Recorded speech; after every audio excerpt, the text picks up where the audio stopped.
Hello, everybody. Welcome back to Jazzy Fridays, only right here on KWTS 91.1 FM. We're back to my favorite segment of the show, Jazz Talk, where I interview local jazz musicians. This week we have Sean Vokes. Sean, how are you doing today? Hey, I'm doing great. How are you, man? I'm doing pretty good. You mind telling the audience a little bit about yourself?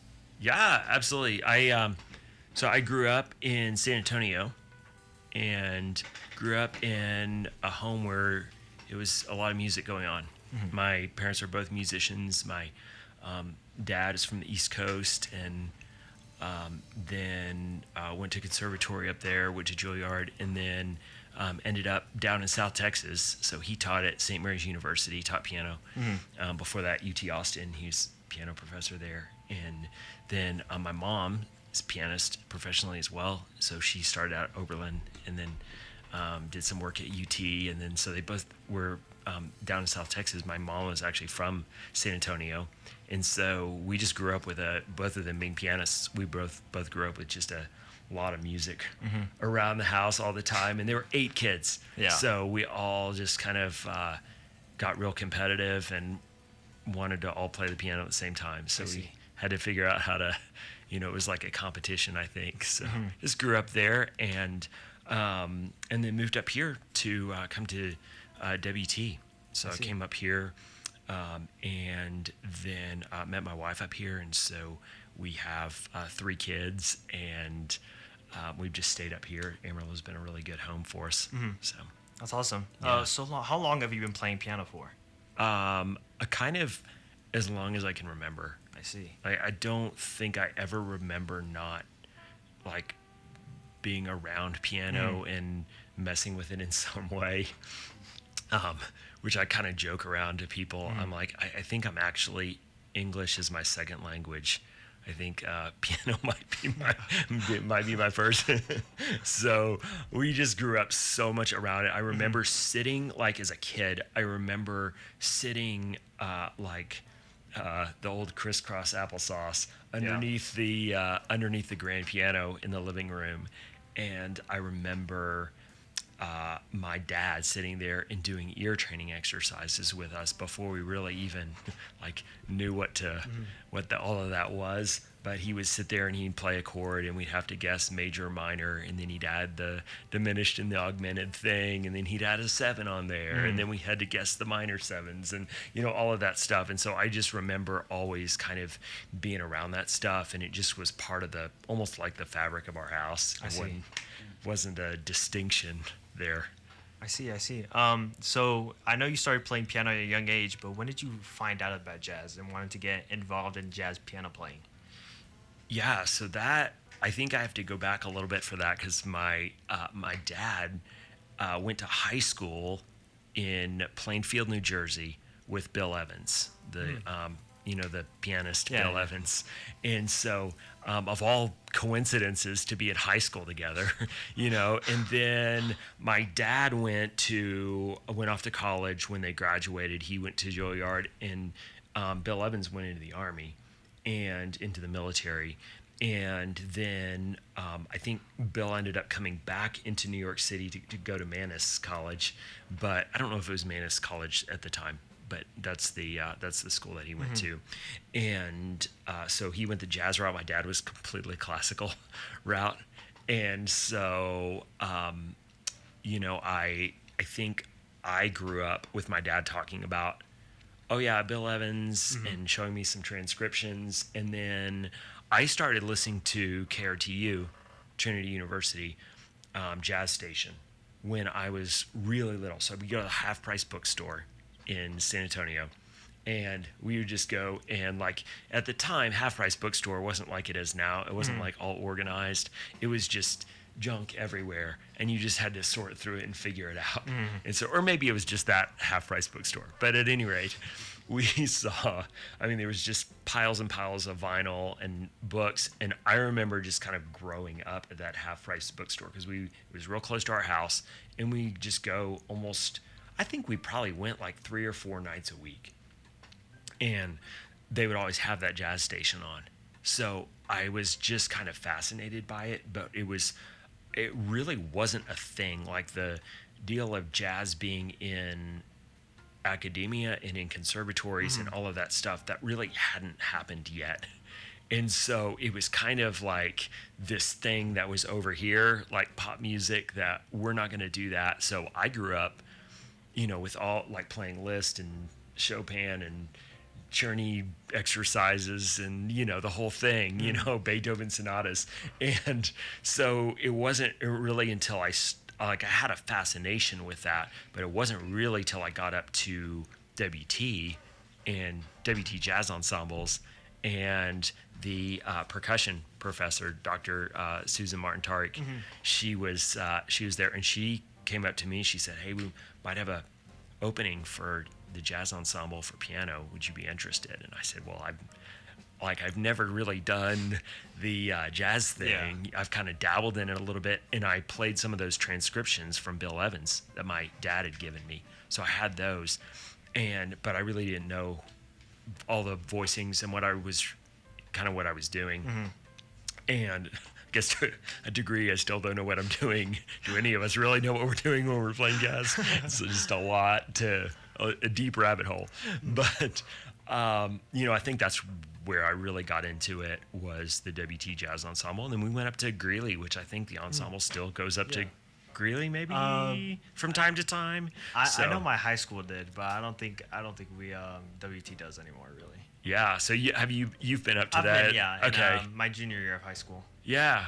So that's a great festival, and I remember going up there like my freshman year and way out of my league, like trying to just figure it out. I was trying to figure out how to play, footprints changes and stuff like that, and just trying to figure out like the tip of the iceberg there. And then I just fell in love with it. Was really fascinated with it, and kind of continued exploring ever since. I see. Yeah. So you did say you played a lot of classical music when you first started playing piano. Yeah. So how differently does your mind change when you're playing classical music to when you're playing in a jazz setting in jazz music? Yeah, I think that's a great question. I don't know that I've ever really thought about all of what my mind does. I think there are a lot of, in terms of really owning the music. When you really own the music, both styles really have a inner, like there's a connection. There's something that you're trying to communicate emotionally that would be difficult to say with words, but that can be said with music. And I think it's almost like you're writing something. I think of jazz like you're writing a composition as we go. And as things pop into your mind, then that's how it goes. But with a classical piece, it's kind of set. And so if you own a classical piece really well, then, it's that same thought of trying to convey the emotion, but rather than the emotion that you're creating, it's the emotion that you're trying to figure out what was the composer thinking or feeling when they wrote that. And so trying to get inside their mind a little bit more. And I guess I never really thought about it this way, but in a sense, jazz is the same in that you're really, unless it's a personal composition, then, you really are trying to figure out what the composer in a jazz composition, what kind of feeling they're trying to, were trying to convey, or what they were feeling when they wrote it. And so, I think in terms of mind, there's a lot more mechanics of trying to remember which section goes next, and kind of academic thought process maybe that goes with classical music. As jazz is a little bit freer in the sense that you're you're playing with, most of the time playing with other people, or you're trying to think about being in the moment and thinking about where that's taking you next. I see. Okay. I get you. The next question I have for you is, what are some of your favorite jazz artists, and why are they your favorites? Oh gosh, that's a deep well. That's a lot. That's a lot. I think some of my favorite pianists would be Bill Evans, just because of the connection to my family. Yeah. And obviously he's an incredible artist that's recorded so much. I don't think you can talk about jazz a whole lot without talking about Ron Carter, because he's, I think, the most recorded jazz musician of all time, the bass player. And so that's incredible. Kenny Barron the pianist, is one of my favorites. I think his sense of line and melodic content is next level. There's hardly a pianist out there that has more melodic approach, where you almost think, did he just compose another head in the middle of that solo? And so thoughtful and considerate. And I'm actually studying right now with Dr. John Paul McGee, who produced my record. And so I get to be a part of some stuff up there at Berkeley where he teaches. And then Kenny Barron was a guest there. And so I got to kind of see his master class that he did up there. And he just has a really thoughtful, considerate approach to everything. I think another really thoughtful, considerate person is Benny Green. Benny Green is the pianist, and has recorded a ton of music, but is just a really kind, considerate person. And I got to meet him when he was here. At WT, he came and did a master class here a while back. So that was pretty cool. I think there are household names that you have to just respect with jazz. So I'm trying to stay a little bit off the beaten path with some of those, but Hank and McCoy and Oscar, and all of the really greats that set the stage for everyone else. Like, those are great. Jose James is another one that I've really started getting into. I was up in New York a couple of years ago and ended up just kind of stumbling into a Jose James concert at where was that at? I think it was at Birdland. No, it was at the Blue Note. It was at the Blue Note in the Village. And I love his music. He has such a unique approach to things. So I don't know. Those are some that just like immediately come to mind.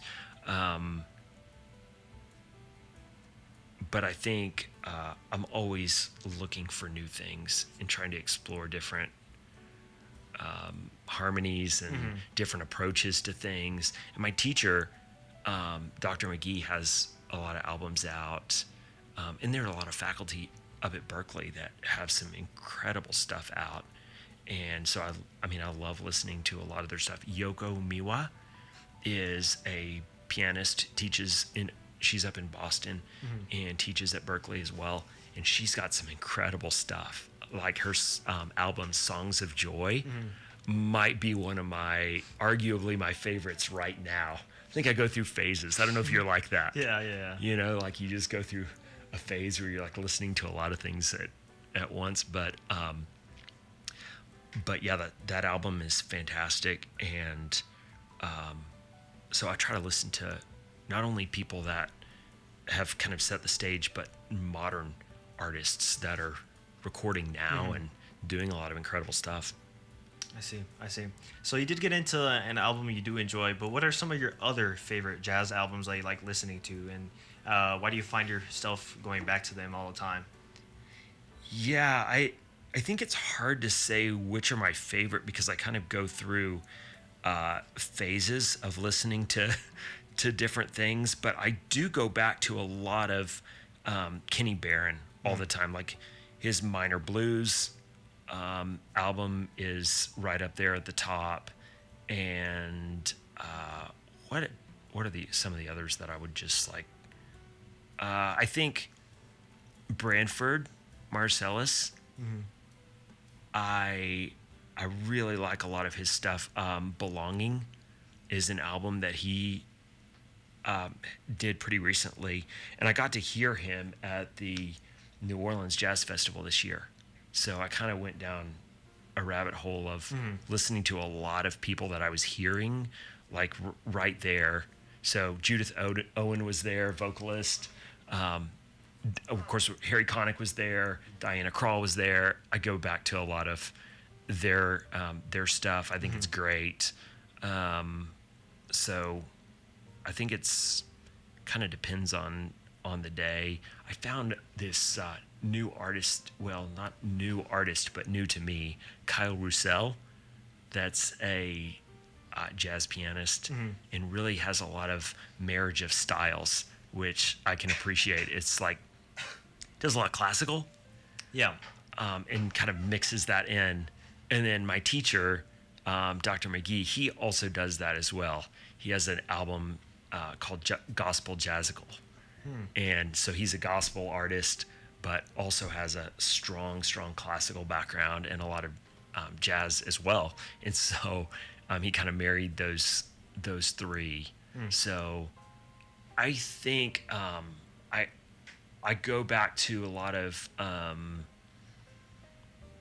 like Sonny Rollins, some older stuff like that too. I find myself transcribing a lot, and so I'll transcribe a lot of Kenny Barron just because it's so melodic and easier to figure out sometimes than some other approaches, and then I can go to a more complex atonal approach. But I think there's a lot of merit. You know, it's interesting with jazz. I feel like there's a lot of things that people ask that question often, like what are the biggest influences? Like what are the biggest influences in playing? And I think there are a lot of influences that I don't even know are there from early.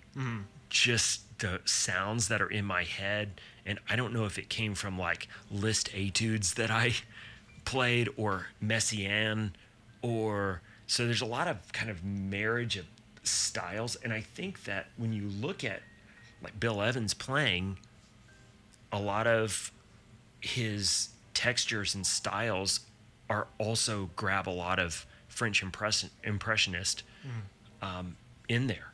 And so there's a lot of marriage of styles that even was happening in some of the early foundational jazz artists, which I don't know if you would say Bill Evans was like early foundational, because you'd have to go back to New Orleans for that. But for sure, he set the stage and set the standard for the modern jazz movement and creating what it was.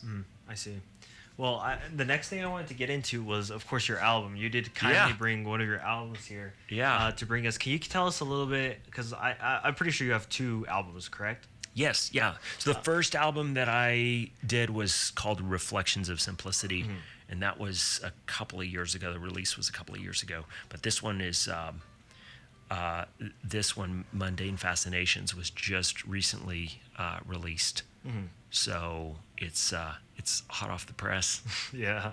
Can you tell me a little bit of the process of recording a jazz album? What it looks like behind the scenes of getting everything planned out, deciding a studio, and deciding where to record all this music at? Yeah, absolutely. So most of the music was recorded in Amarillo, and that was just because Dr. Scales, who's here at WT, shout out to WT, and then Dr. Bomi, who's here as well, and Austin Brazil. All 3 of those guys are really great friends of mine. And so we collaborate on a lot of stuff anyway. So when I started writing this music, I had to ask them to come over and help just kind of collaborate with it. And so we had kind of the framework and the skeleton, and then they really helped pull a lot of it together. But in terms of the studio, like when you go in to record a pop album, it's a lot of like matching things to click, and then what you're hearing live in a pop album is there's not a whole lot of stuff getting done live. It's all, it's all being doctored. There's a lot of effects process. There's a lot of stuff that happens, and there's a little stuff that happens after the fact in post on a jazz album. But really, the thing that I wanted to make sure we have a good piano. And so had my piano actually at my house, which is a Yamaha Grand, had that brought over to Carlos Caso's studio. Carlos is a great friend of mine, and have played with him for a lot of years. And so he was up for recording, owns the Audio Refinery recording studio here. And it's a great place. It's got a great room and then some isolation as well. So we did want to have the isolation so that we didn't have the bleed over the mics. So if we wanted to go in and redo something, we could. But there's not a whole lot of redoing that goes on because jazz is so conversational. So you can go and punch a few things in here and there, but for the most part, what you get is what you get on a take. And so we would do 3 takes of a song and then of a tune, and then we would listen through to them and see if there's something that we wanted to do differently with it, or if we liked it, if everything was good. And there are some of those things that I like jazz music for that reason, because I feel like it's really honest. It's like, for the most part, what you're hearing is what you're hearing. And I like old jazz records, old vinyl, where you hear the clinking glasses and all that stuff from the restaurant, and it's I just love it because it's honest. It's what was happening in the moment, and there might be a few little mistakes or a few little things in there, but I think what the players were thinking and feeling at the time really gets through.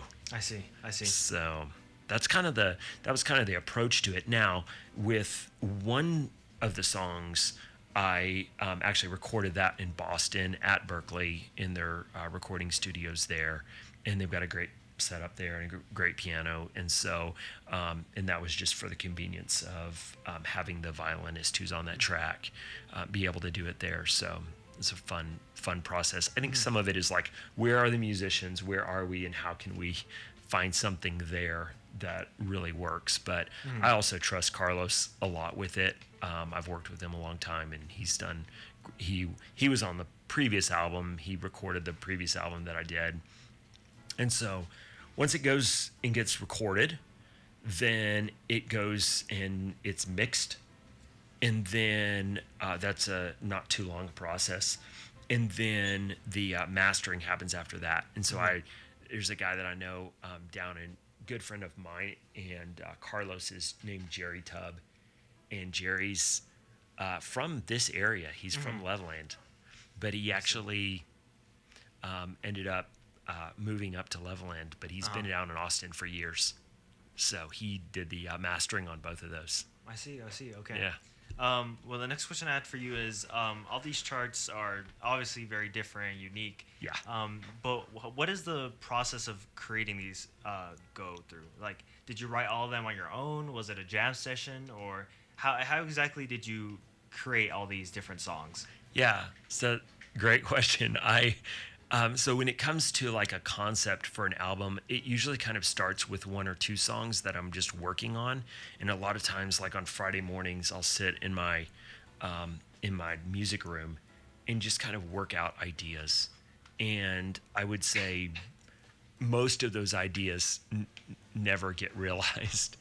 But then some of those I'll go, hey, I think there might be something to that. There might be something unique in that texture, in that the way that that's done. And so I will like with this one, I said, hey, what does that make me feel like? So like one of the first ones that I wrote on that was called Rain, and it was actually when it was raining outside, and I kind of used that backdrop of the rain as a set piece, and thought, what would it be like to underscore that? What would it look like if that were a movie and it were being underscored? And then, so that song kind of came out of that, and I wrote it in one morning. I mean, I wrote the entire head in less than an hour. And then and then I started thinking about all these things in life that are things that occur all the time, but that we just have, humanity has a fascination with. So that's the names of those things, and things that are seemingly mundane, but that people are fascinated by. And I say people, they're things that I'm probably fascinated by, but maybe I'm not the only one. Maybe I am. But So that those are all of those things, like gears is on there, and I think like gears and everything, like that's a fascinating thing to watch that happen. Meandering streams of thought is like you start one place and then your brain goes here, your brain goes here, your brain goes there, and so there's all kinds of these things that just naturally occur. So that's where the inspiration came from. And in terms of how those came to be, I would come up with things that I felt like were ordinary things, but that people were fascinated with. And I would just get a picture and put it up next to the piano and look at that and say, what would it be like to write an underscore for this? What would this be like if this were like, imagine animating this picture or animating that thought, and what would the underscore for that sound or feel like? This is deeply personal. It's one of those things that I'm sure everyone would feel, each composer would feel something different if they set out to approach it that way. So the things that I was feeling in that moment that would kind of match the underscore of it. And so they all came to life in a pretty short period of time. And what was created out of that was a lead sheet, and in some cases a lot more detail if I wanted to indicate certain tensions or chords or voicings or approaches or licks or riffs in there that I wanted everyone to hit. And then the next step of the process was to send them to the other guys in there and to say, hey, this is what I have. Let's get together and kind of make these things come to life a little bit. And so actually the one that I did in Berkeley with Jason Anick, who's an incredible jazz violinist, he's on faculty there at Berkeley as well, but I sent it to him and we never really collaborated on it at all. I just sent him a rough that I did at my piano and then recorded it off of my phone. And then sent him a chart, and then we ran through it one time, recorded it 3 times, and took the third take. So it was, and we never edited any of it. So that's just as about as raw as you can get in terms of our approach to it. And so it's kind of fun. Some of them came together more collaboratively, and some of them were a little bit more like, hey, this is kind of the set way that we want it to sound. But I think you go into a collaboration with somebody, with anybody, and I want to be open and ask questions, and I want to receive their feedback and hear what they have to say. And so if there's a chord or something that like didn't mesh or didn't work, like I wanted to always respect, because I do have a lot of respect for those guys, all of them. And so if they say something, I want to listen to that and say, okay, yeah, let's try to approach that differently. I see. That's awesome. Do you have further plans to make more albums in the future, or are you currently working on stuff? Or I don't have anything right now that's like ready to go, but I think it comes in waves. So I go down these like rabbit holes of learning new music and trying to listen to different approaches to things. Like right now there's this, I'm trying to find this here, but it's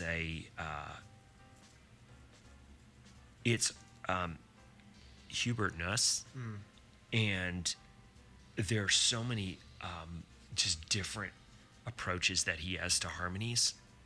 And so I'm trying to do some transcriptions of those. And then also I'm learning this piece that is, it's Albanese. So it's more of a classical approach, but it's the Albanese Iberia suite. And so I'm working on learning that. So there's a section of that. It's like a 16-page work within that larger work that I'm learning right now. And so I think I kind of go like write a lot of stuff, and then I kind of go away and then almost like hibernate and learn new things and play with different ideas. And I feel like those new ideas and those new things that I have in my hands then give birth to new creative ideas for composition. I see. And so, to answer your question, maybe a little more succinctly, yes, I do plan to write more. I think, I've always enjoyed writing. So I just haven't always had the margin in life to record it and make the product and do all of it, because it's very time consuming and a lot of energy and all of that goes into it, and money. So it's not a cheap thing to do. So I definitely want to write more, and I've written for years and years. I did some TMEA etudes that I think the Regent still uses for jazz etudes, and stuff like that years ago. And then I've continued to write, but I think yes, as new ideas come to mind and new approaches, new things, absolutely. That's awesome. Next question I have for you is, who is an artist, dead or alive, that you wish you could perform with? Ron Carter, for sure.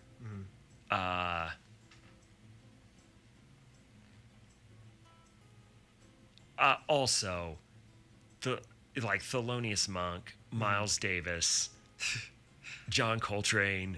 I mean, wouldn't it be incredible to go back and play with any of those guys? Stan Getz, Dexter Gordon. I know. I think Dexter Gordon was just such a great presence. He's just kind of a bigger than life type thing. So I think all of those, but it's almost like the canvas is too large to even pick. But those are like the first ones that come to mind. I see. Why do you think jazz and people's emotions have such a close connection to each other?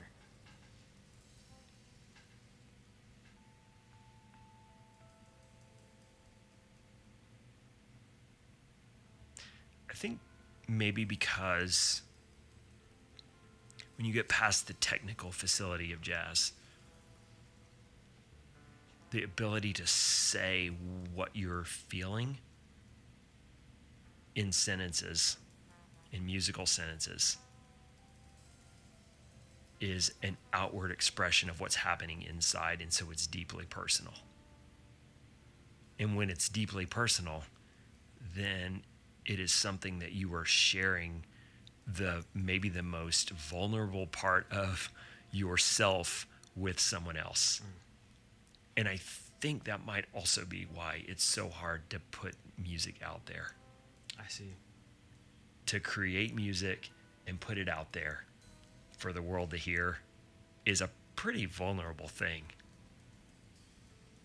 Wow. Because it's all of these, those are essentially all the things that I was feeling when I looked at on the new record. Those are all the things that I was feeling when I was looking at those paintings or thinking about those concepts. And so to say this is my presentation of that is, I think, about as vulnerable as it gets. I see. I think the technical facility, though, is something you have to think about, because a lot of players, myself included, get stuck in technical ruts because you go back to the same ideas or you play the same ideas. And so it's this thing of not getting in a rut with the stuff that we play, but being able to really express something new and create something new. It would be like if I only had a bank of so I think vocabulary is very important in jazz. The larger your vocabulary is in English, the better equipped you are to have a conversation with somebody else. If I only came in here and I only knew 50 words, we would have a very, very short conversation, right? But so if I walk into a jam session or I walk into any creative process of jazz and I only know 50 riffs, licks, hooks, whatever you want to say, ideas, then I'm really, really limited with what I can communicate. So the more vocabulary that I know, the better I can express what's actually going on inside and what I'm feeling. So that connection of jazz with feeling and emotion that you're talking about, I think that only happens when, I wouldn't say anybody's arrived, but when you can get to a place where you can express musically what you're feeling internally without having significant technical hangups. And so it just takes years and years of transcribing and learning vocabulary. I see. Awesome. Beautiful answer, honestly. Next question I have for you is, what is one of your favorite memories relating to jazz? I think when you ask that question, just a lot of things come flooding into my mind.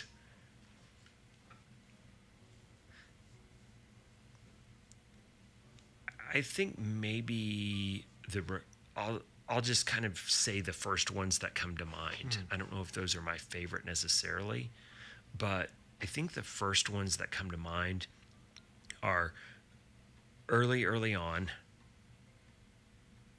when I really didn't know how to play jazz, but I was just listening to it and it felt really free. And it just made me relax and go to a different place. Almost like a movie can kind of take you to a different place. I think for me, there's a lot of jazz that kind of takes me to a different place. Yeah. And so if I were to think about favorite memories playing jazz, I think that would be sitting in my just at my piano at home and trying to work things out. Because there are very few things that I do where time just kind of stands still, and I can sit in front of a piano and work out ideas for hours and hours. I mean, I could, if you said you have the next 10 hours to sit at the piano, the 10 hours would go by like that. And because there's always something else to explore, something else to do. And I'm grateful to my parents for teaching me how to practice, because I think that's part of it, is knowing how to practice. But I could sit there and do that all day. So I think that might have been one of my favorite. But some concerts too. I mean, being in some recording studios would be great. I did some work with the New York Jazz Academy and played last year in Central Park. That's got to be a highlight. So that was a pretty fun gig, sitting in front of the Seals. We played for like a quartet thing for a hedge fund that was there. So I see, yeah. It's a kind of a pretty fun concert to play. So, and then being in some jazz clubs in New York too. I think Dizzy's is one of my favorite. Mesro and Smalls are two of my favorites there. So those places are just like time just kind of stands still in there. I see. Have you ever performed while being sick or exhausted? If so, how did you get through it? Yes. I had to play one time and I had stomach flu. And so I went on the stage and played, and then there were like multiple concerts in a row. And so I just went backstage. And then during each one, and then I smashed my glasses when I was backstage. One of the times, because I was just not feeling great, accidentally stepped on my glasses. And so then I went out and, did the next concert seemingly blind. So that's the one that immediately comes to mind when it comes to not feeling well while playing, Why do you think it's important to listen to live jazz or go out and support your local jazz musicians? Well, listening to jazz is important because increases. I mean, it's different for everyone. So if you're a jazz musician, then listening to jazz, if you're only listening to yourself, but you're not ever listening to anyone else, then then you kind of just get at a stalemate and start playing the same things and doing the same things, and it becomes very rote, and you get in a kind of in a rut. And so I think in order to kind of change who you are, to evolve as a musician, you had to be listening to what other people are doing around you, and to only listen to yourself would also be very self-centered. I see. So I think you would always want to be listening to other people and hearing what's coming out and what's fresh. That's from a jazz musician perspective. From a listening perspective, I hope that people get out there and listen to jazz just for the enjoyment of it, to be able to communicate something to the audience. Hope whenever I'm playing, I have something that I'm trying to say and something I'm trying to communicate. Yeah. And that we're all in it together. So I think it makes like gigs where you're just kind of background music gigs, those are tough because you almost have to forget that you're playing a concert and almost think of it in terms of like, we're just all having a practice session here. So, because nobody's actually listening to it. It's just kind of, but gigs that, like when we play June Jazz here, or when we do a concert, like when we do an album release concert and everyone's quiet and listening, I want to be a good listener, and I also want others to play for people who are good listeners. I see. Yeah. The next question I have for you is, what is the best advice you have gotten relating to music? Well, I think about I think there's a lot of ways to approach that. The best advice when it comes to there's advice when it comes to listening to music. There's advice when it comes to practicing. There's advice when it comes to. I think one of the things that kind of pops into my head is when Kenny Barron said, it's not. How did he phrase it? I think he said, when you're playing, it's not what you intend to play that the audience hears. It's what you actually did play that the audience hears. And I think sometimes as musicians, we practice and practice, or we have in our mind what we want to do, and it just doesn't come out like that. But we meant to do it, but it didn't come out that way. And so it's kind of a sobering reminder of the only thing that the audience actually hears is what I actually play and not what I intended to play. I see. But I think I've had all kinds of great advice when it comes to listening, but the thoughtful approach that Benny Green takes to listening, I've never seen anyone listen to jazz the way that he does, in terms of blocking everything out and truly focusing on it. And I can't remember the name of the book. I'm sorry, but there's a book that talks a lot about really focusing on what you're listening to. And it's no news, no new news here, but it's a busy, like the world is busy, right? You hear most of the time there are multiple things going on at one time. Like when you're in your car listening, a lot of times you have your music on, but there's somebody talking to you, or there's somebody in the back seat, or there's horns going outside, or there's other distractions that are happening that we might even not be consciously aware of.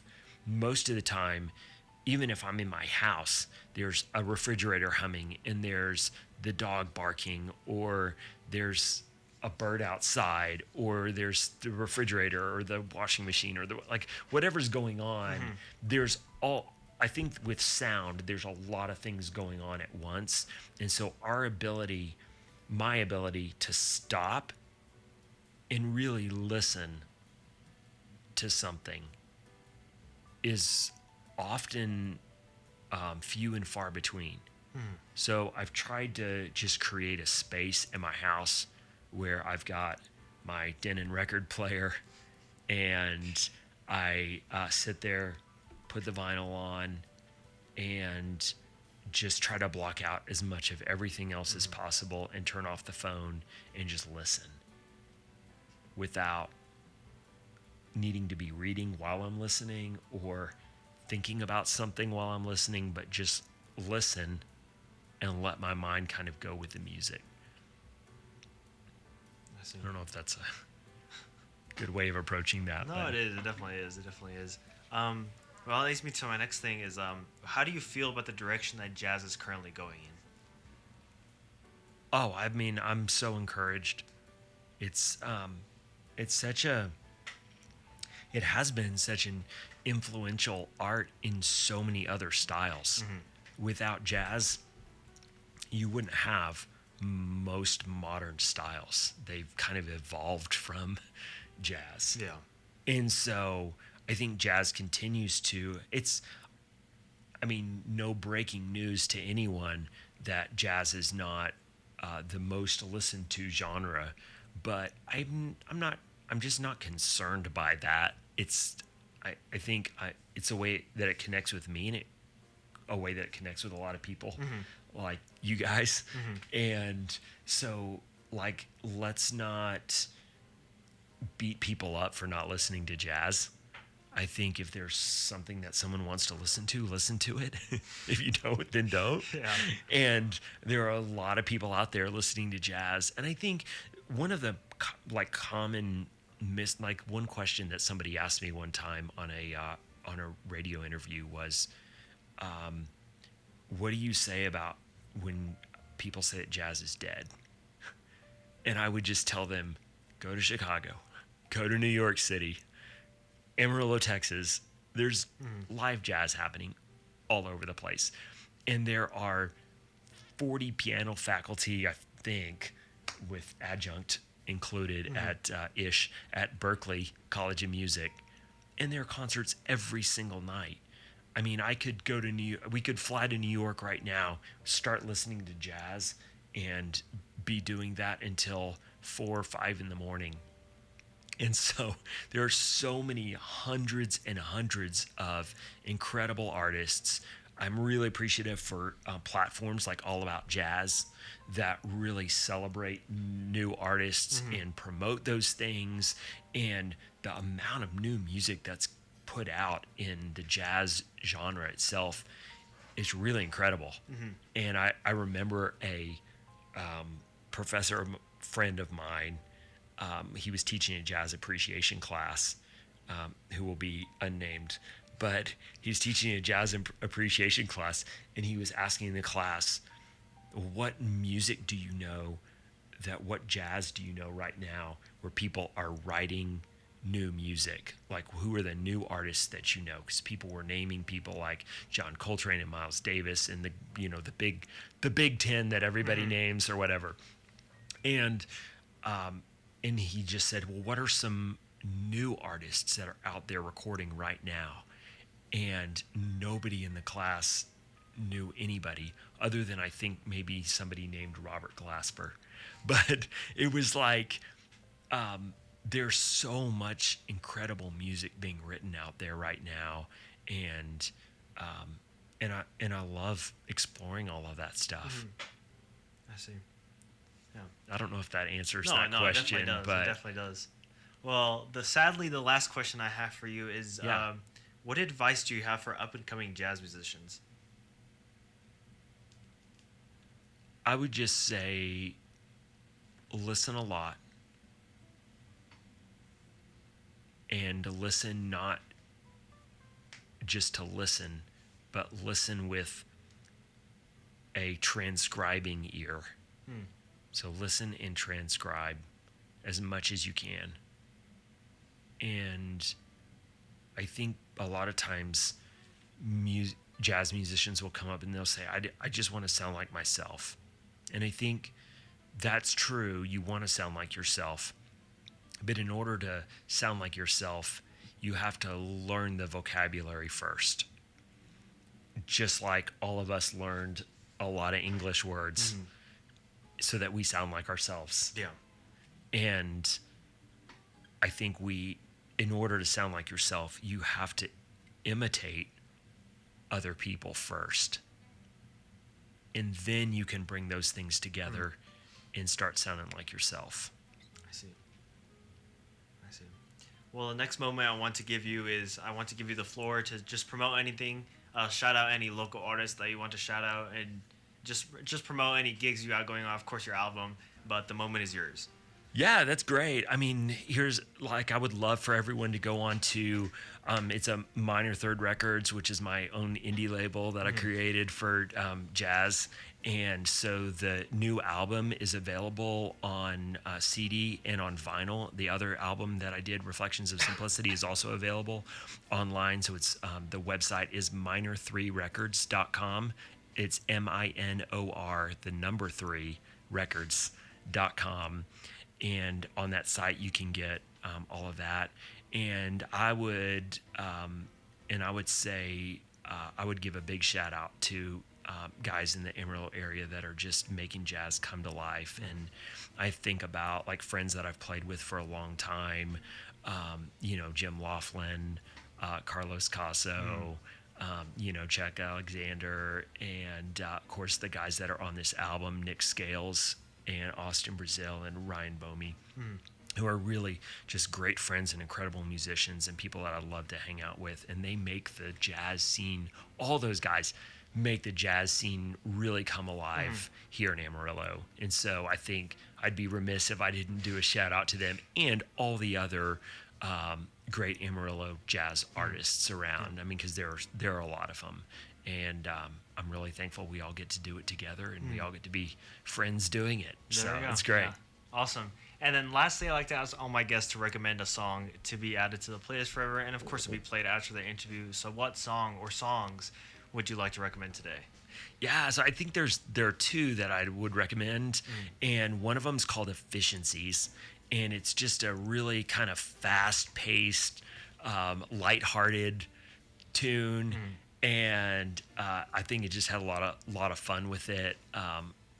Just a lot of fast brushwork from Dr. Bomey and some really killer stuff from the guys. So I mean, that was a lot of fun to do, and it's just for the quartet. And it's a little bit challenging technically as well. So I think it's just kind of a fun, entertaining song to listen to. The other one is Rain, and that's the one that I got to record with Jason Anik up at Berkeley. And that really is one of my, that's a really incredible moment to be able to be up there in those studios. Mark Wessel recording up there. Mark Wessel's a Grammy nominated recording engineer. And so to be out there in his studio with all of his students and to be able to have that kind of experience was really pretty incredible. And to work with Jason Anik, who's just a top-notch musician all the way around. And so I think those 2 would be kind of the top ones that I would suggest from the album. I see. Yeah. Perfect. But of course, listen to all of the album when you have the chance. Please. Yeah, absolutely. I'd love for you to. Well, thank you, Sean, for coming out to the show today. Amazing interview, I gotta add. Amazing interview. Yeah, thank you, man. Thank you. Well, of course, everyone, tune in to the Instagram where you could see what Polaroid picture we take. And, of course, all the behind the scenes of today's interview. But other than that, everyone, thank you for listening to Jazz Talk, where I interview local jazz musicians. Make sure to catch us in a little bit with Elliot Side Reads. Make sure to stay tuned. This is Jazzy Fridays, only on 91.1 FM.